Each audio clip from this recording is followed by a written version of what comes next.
ವೀಕ್ಷಕರೇ ನಮಸ್ತೆ, ನಾನು ಟಿಪ್ಪು ನದಾಫ್. ನಿಮ್ಮ ಮುಂದ್ಗಡೆ ಒಂದು ಬಹಳ ಅದ್ಭುತವಾಗಿರ್ತಕ್ಕಂಥ ಕಥೆಯನ್ನ, ಮೋಟಿವೇಶನ್ ಕಥೆಯನ್ನ ತೆಗೆದುಕೊಂಡು ಬಂದಿದ್ದೇನೆ. ಹಾಗಾದ್ರೆ ಬನ್ನಿ ಈ ಕಥೆಯನ್ನ ಕೊನೆವರೆಗೂ ನೋಡೋಣ. ಇದು ಕಥೆ ಅನ್ನೋಕ್ಕಿಂತಲೂ ಇದು ನೈಜ ಘಟನೆಯೂ ಕೂಡ. ಸಾಧಕನ ಹಲವಾರು ಸಾರಿ ಸೋತಿದ್ದ ಕತೆ ಜೊತೆ ಸೋತು ಗೆದ್ದಿರುವತಕ್ಕಂಥ ಕತೆ ಇದಾಗಿದೆ. ಹಾಗಾದ್ರೆ ಈ ಕತೆ ಕೊರಿಯಾ ದೇಶದಲ್ಲಿ ನಡೆದಿರ್ತಕ್ಕಂಥ ಘಟನೆ. ಒಬ್ಬ ಹುಡುಗ, ಅವನ ಕೆಲಸ ಬಹಳಷ್ಟು ಬಡತನ. ತಂದೆ ತೀರೋಗ್ಬಿಟ್ಟಿದ್ರು. ಎಲ್ಲ ಜವಾಬ್ದಾರಿಯು ತಾಯಿ ಮೇಲೇನೆ ಇತ್ತು. ತಾಯಿ ಅಲ್ಲೋ ಇಲ್ಲಿ ಕೆಲಸಕ್ಕೆ ಹೋಗಿ ಜೀವನವನ್ನು ನಡೆಸ್ತಾ ಇದ್ರು. ಹಾಗಾದ್ರೆ ಆ ಹುಡುಗನಿಗೆ ಅವನ ಹೆಸರು ಕಿಮ್ ಯಾಂಗ್ ಜುಂಗ್ ಅಂತಕ್ಕಂಥದ್ದು. ಅವನ ಹೆಸರು ನಾವು ಕಿಮ್ ಅಂತಕ್ಕಂಥದ್ದು ಇಟ್ಬಿಡೋಣ. ಆ ಕಿಮ್ಗೆ ಇನ್ನು ಚಿಕ್ಕ ಹುಡುಗ, ಆದ್ರೆ ಎಲ್ಲ ಜವಾಬ್ದಾರಿ ಕೂಡ ಅವನ ಮೇಲೆ ಬಿದ್ದಿತ್ತು. ಯಾಕೆ ಪುಟ್ಟ ತಂಗಿ, ತಾಯಿ ಅಲ್ಲಿ ಇಲ್ಲಿ ಕೆಲಸಕ್ಕೆ ಹೋಗ್ತಿದ್ರು. ಆ ಕೆಲಸಕ್ಕೆ ಹೋದ್ರೂ ಕೂಡ ಡೈಲಿ ಏನಪ್ಪ ಕೆಲಸ ಕೂಡ ಸಿಗ್ತಾ ಇರಲಿಲ್ಲ. ಹಾಗಾಗಿ ಅವನೇನು ಮಾಡ್ತಾ ಇದ್ದ ಗೊತ್ತಾ, ಹೊರಗಡೆ ಫ್ರೆಂಡ್ ಜೊತೆ ಆಟ ಆಡಕ್ಕೆ ಹೋಗ್ತಾ ಇದ್ದ. ಮನೆಯಲ್ಲಿ ಬಂದು ಹೇಳೋನು, ಅಮ್ಮ ಇವತ್ತು ನಂದು ಫ್ರೆಂಡ್ಸ್ ಮನೆಯಲ್ಲಿ ಭಾಳ ಬೆಸ್ಟ್ ಊಟ ಆಗಿದೆ, ಭಾಳ ಸ್ವೀಟ್ ಆಗಿರ್ತಕ್ಕಂಥ ಊಟ ಮಾಡಿಬಿಟ್ಟಿನಿ, ನೀವು ಊಟ ಮಾಡಿ ಅಂತ ಹೇಳಿ ಬಂದೇನಪ್ಪ ಅಂದ್ರೆ ಒಂದು ಗ್ಲಾಸ್ ನೀರು ಕುಡಿದು ಮಲಗಿ ಬಿಡ್ತಿದ್ದ. ಹಾಗಾದ್ರೆ ಇದು ಎಷ್ಟು ದಿನ ಅಂತ ಈ ಥರ ತಾಯಿಗೆ ಮತ್ತು ತಂಗಿಗೆ ಅಂತ ಸುಳ್ಳು ಹೇಳೋದು. ಕೊನೆಗೆ ಅವನೇನು ಮಾಡ್ತಾನೆ, ನ್ಯೂಸ್ ಪೇಪರನ್ನ ಮಾರಾಟ ಮಾಡಬೇಕು ಅಂತಕ್ಕಂಥ ಅಂಗಡಿಗೆ ಹೋಗ್ತಾನೆ. ಅವ್ರಲ್ಲಿ ರಿಕ್ವೆಸ್ಟ್ ಮಾಡ್ಕೋತಾನೆ, ಸರ್ ಪ್ಲೀಸ್ ನನಗೆ ನ್ಯೂಸ್ ಪೇಪರ್ ಮಾಡೋಕ್ಕೆ ಅವಕಾಶವನ್ನು ಕೊಡಿ. ಈಗ ಆಯ್ತು ತಗೋ, ಒಂದು 10-15 ನ್ಯೂಸ್ ಪೇಪರ್ ಕೊಡ್ತಾರೆ. ಹಾಗಾದ್ರೆ ಅವನೇನು ಮಾಡ್ತಾನೆ, ಎಫರ್ಟನ್ನು ಹಾಕಿ ಶ್ರದ್ಧೆಯಿಂದ ಡೈಲಿ ಬರೋದು. ಒಂದು ದಿವಸ ಕೂಡ ಏನಪ್ಪ ಅಂದರೆ ಸೂಟಿ ಮಾಡೋದಿಲ್ಲ. ಡೈಲಿ ಬರೋದು, ಕರೆಕ್ಟ್ ಟೈಮಿಗೆ ಬರೋದು, ನ್ಯೂಸ್ ಪೇಪರ್ನ ತೆಗೆದುಕೊಳ್ಳೋದು, ಹೋಗಿ ಮಾರಾಟ ಮಾಡೋದು. ಹೀಗೆ ಈ ದಿನಚರಿ, ಇವನ ಕಾರ್ಯ, ಇವನ ದಿನಚರಿ ಹೀಗೆ ನಡೆದಿತ್ತು. ಅವನಿಗೆ ಅನಿಸ್ತದೆ, ಡೈಲಿ ಎಷ್ಟು ದಿನ ಅಂತ ಈ ಥರ ಮಾರಾಟ ಮಾಡೋದು ನಾನು. 10-15 ನ್ಯೂಸ್ ಪೇಪರ್ ಕೊಡ್ತಾರೆ, ಕೆಲವೊಂದಿಷ್ಟು ದುಡ್ಡು ಉಳಿಯುತ್ತೆ, ನನ್ನ ಮನೆ ಖರ್ಚಿಗೂ ಕೂಡ ಸಾಲುವುದಿಲ್ಲ. ಹಾಗಾದ್ರೆ ಮಾಲೀಕರಿಗೆ ಹೇಳ್ತಾನೆ, ಸರ್ ಈಗ ನನಗೆ ಒಂದು 50-60 ನ್ಯೂಸ್ ಪೇಪರ್ ಕೊಡಿ ಸರ್, ಅವುಗಳನ್ನು ನಾನು ಮಾರಾಟ ಮಾಡ್ತೀನಿ ಸರ್. ಅವ್ರು ಹೇಳ್ತಾರೆ, ಇನ್ನು ನೀನು ಚಿಕ್ಕ ಹುಡುಗ ಕಣೋ, ನಿಂಗೆ ಆಗಲ್ಲ. ಇಲ್ಲ ಸರ್ ಕೊಡಿ ಸರ್ ಅಂತಾನೆ. ಅಯ್ಯೋ ಆಯಿತು ತಗೋ. ಮತ್ತೆ ಆ 50-60 ನ್ಯೂಸ್ ಪೇಪರ್ಗಳನ್ನು ಬಹಳ ಬೇಗನೆ ಮಾರಾಟ ಮಾಡ್ತಾನೆ. ಹಾಗಾದರೆ ಈ ಕಾರ್ಯವು ಕೂಡ ನಡೆದಿತ್ತು, ಸಾಗುತ್ತಿತ್ತು. ಕೊನೆಗೆ ಅವನಿಗೆ ತಿಳಿಯುತ್ತೆ, ಅಲ್ಲ ಎಷ್ಟು ದಿನ ಅಂತ ಈ ಥರ ನಾನು ಮಾರಾಟ ಮಾಡೋದು, ಎಷ್ಟು ದಿನ ಅಂತ ಈ ಥರ ನಾನು ಕೆಲಸ ಮಾಡೋದು. ಹಾಗಾದರೆ ಆ ಮಾಲೀಕರ ಹತ್ರ ಮತ್ತೆ ಹೋಗ್ತಾನೆ, ಸರ್ ನನಗೆ 200-220 ನ್ಯೂಸ್ ಪೇಪರ್ಗಳು ಕೊಟ್ಬಿಡಿ ಸರ್, ನಾನು ಮಾರಾಟ ಮಾಡ್ತೀನಿ. ಹಾಗಾದ್ರೆ ಅವನು ತಮ್ಮ ಮಾಲೀಕರಿಗೆ ರಿಕ್ವೆಸ್ಟನ್ನು ಮಾಡಿ ಮಾಲೀಕರ ಕಡೆಯಿಂದ ತೆಗೆದುಕೊಳ್ತಾರೆ. ಅವನು ಫಸ್ಟ್ ಏನು ಮಿಸ್ಟೇಕ್ ಮಾಡ್ತಾ ಇದ್ದ, ನ್ಯೂಸ್ ಪೇಪರ್ನ ಕೊಡ್ತಾ ಇದ್ದ, ಆ ಹಣ ತೆಗೆದುಕೊಳ್ಳೋದ್ರಲ್ಲಿ ಅವನಿಗೆ ಟೈಮ್ ಆಗ್ತಾ ಇತ್ತು. ಬೇರೆ ಮನೆಗೆ ಹೋಗ್ಬೇಕಾದ್ರೆ ಮತ್ತಷ್ಟು ಟೈಮ್ ಆಗ್ತಾ ಇತ್ತು. ಅವನೇನು ಮಾಡ್ತಾನೆ, ನ್ಯೂಸ್ ಪೇಪರ್ಗಳನ್ನು ತೆಗೆದುಕೊಳ್ಳುವುದು ಎಲ್ಲ ಏನಪ್ಪ ಅಂದರೆ ಆ ಮನೆಗೆ ಏನಪ್ಪ ಅಂದರೆ ನ್ಯೂಸ್ ಪೇಪರ್ನ ಬಿಸಾಕ್ ಹೋಗೋದು. ದುಡ್ಡು ಅಂದ ತಕ್ಷಣ ದುಡ್ಡು ಆಮೇಲೆ ಬರ್ತೀನಿ, ಯಾಕೆಂದ್ರೆ ಮಧ್ಯಾಹ್ನದ ಕೆಲಸ ಏನಿದೆ, ಯಾಕಂದ್ರೆ ಬೇರೆಯವ್ರು ಬಂದು ಒಕ್ಕಾಟ್ಬಾರ್ದಲ್ಲ.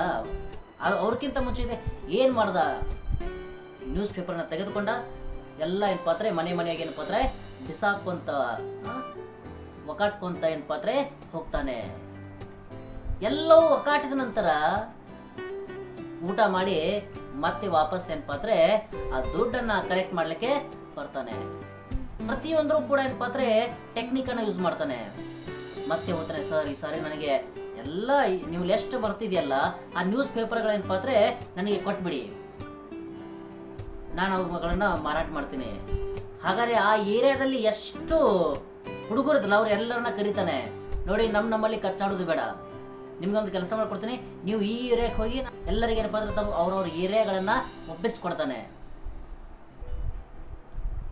ಕೊನೆಗೆ ಆ ಊರಿನ ನ್ಯೂಸ್ ಪೇಪರ್ ಏನಪ್ಪ ಅಂದರೆ ಡಿಸ್ಟ್ರಿಬ್ಯೂಟರ್ ಆಗ್ತಾನೆ. ನೋಡಲಿ ಅವರ ಸಾಧನೆ ಹೇಗೆ ಸಾಗ್ತಾ ಇದೆ. ನೆಕ್ಸ್ಟ್ ಅವನು ಆ ಏನು ಏರಿಯಾ ಇತ್ತಲ್ಲ, ಆ ಏನು ಜಿಲ್ಲೆ ಇತ್ತಲ್ಲ, ಆ ಜಿಲ್ಲೆಗೆ ಏನಪ್ಪ ಅಂದರೆ ದೊಡ್ಡ ನ್ಯೂಸ್ ಪೇಪರ್ ಡಿಸ್ಟ್ರಿಬ್ಯೂಟರ್ ಆಗ್ತಾನೆ. ಎತ್ತರವಾಗಿ ಸಾಗ್ತಾ ಇದ್ದಾನೆ. ಕೊನೆಗೆ ಕೆಲವೊಂದಿಷ್ಟು ದುಡ್ಡು ಕೂಡ ಮಾಡ್ಕೊಂಡ, ಮನೆ ಕಟ್ಟಿಸ್ದ, ಎಲ್ಲವೂ ಕೂಡ ಮಾಡದ. ಹಾಗಾದ್ರೆ ಅವನ ಸಾಧನೆಯ ದಾಹ ತೀರ್ ಹೋಗ್ಲಿಲ್ಲ. ಒಂದ್ ದಿವಸ ಸಮುದ್ರ ದಡದಲ್ಲಿ ಹೋಗ್ತಾ ಇರ್ತಾನೆ. ಅವಾಗ ಒಂದು ಕೆಟ್ಟ ಹೋಗಿರ್ತಕ್ಕಂಥ ಬೋಟ್ ಹಡಗಲ್ಲಿ ಬಿದ್ದ್ಬಿಟ್ಟಿತ್ತು. ಅವಾಗ ಅವ್ರ ಫ್ರೆಂಡ್ಸ್ಗಳನ್ನ ವಿಚಾರ ಮಾಡ್ತಾನೆ, ಏನಿ ಬೋಟ್ ಎಷ್ಟೋ ವರ್ಷಗಳಿಂದ ಇಲ್ಲೇ ಬಿದ್ದಿದಲ್ಲ, ಯಾರು ಮಾಲೀಕರಲ್ಲ. ಅಯ್ಯೋ ಮಾಲೀಕರಿದಾರ, ಇದ್ಯಾರು ನಡೆಸ್ಬೇಕು? ಕೊಳತೋಗಿರ್ತಕ್ಕಂಥ ಬೋಟು, ಒಡೆದು ಹೋಗಿರ್ತಕ್ಕಂಥ ಹಡಗಿದೆ, ಇದಕ್ಕೆ ಯಾರು ತೋತಾರೆ? ಇಲ್ಲಿ ಇದಕ್ಕೆ ನಾನು ತೋತೀನಿ, ಬಹಳ ದೊಡ್ಡ ಹಡಗಿತ್ತು. ಹಾಗಾದ್ರೆ ಆ ಮಾಲೀಕರ ಹತ್ರ ಹೋಗ್ತಾರೆ, ಆ ಹಡಗಿನ ಮಾಲೀಕರ ಹತ್ರ.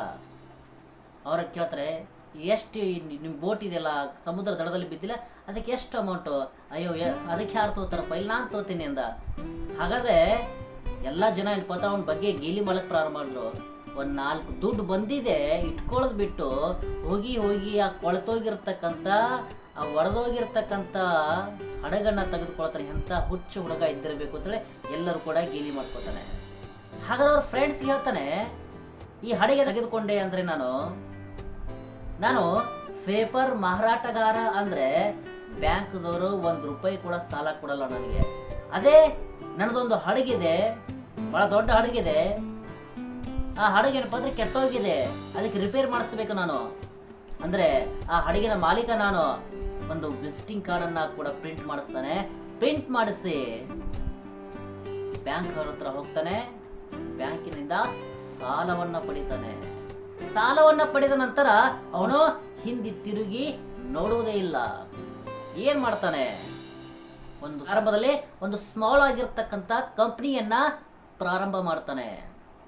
ಮತ್ತೆ 2ನೇ ಕಂಪನಿ, 3ನೇ ಕಂಪನಿ, ನೋಡಿದ್ರಲ್ಲ 10 ರಿಂದ 15 ವರ್ಷದಲ್ಲಿ ಈ ತರ ಅದ್ಭುತವಾಗಿ ಕೆಲಸ ಮಾಡ್ತಾನೆ, ಎಫರ್ಟ್ ಮಾಡ್ತಾನೆ, ಹಾರ್ಡ್ ವರ್ಕ್ ಮಾಡ್ತಾನೆ.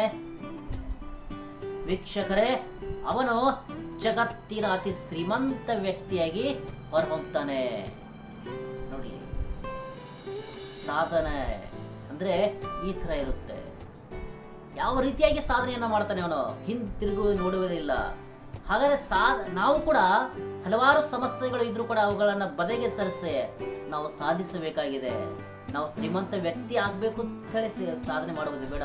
ನಾವು 4 ಜನರ ಮಧ್ಯೆ ಇರೋಣ, ನಾವು ಒಳ್ಳೆ ಕಾರ್ಯವನ್ನ ಮಾಡೋಣ, ನಾವು ಆರಾಮಾಗಿ ಬದುಕಲು ಎಷ್ಟು ಹಣ ಬೇಕಾಗಿದೆಯಲ್ಲ ಅಷ್ಟು ಹಣವನ್ನು ನಾವು ಸಂಪಾದಿಸೋಣ.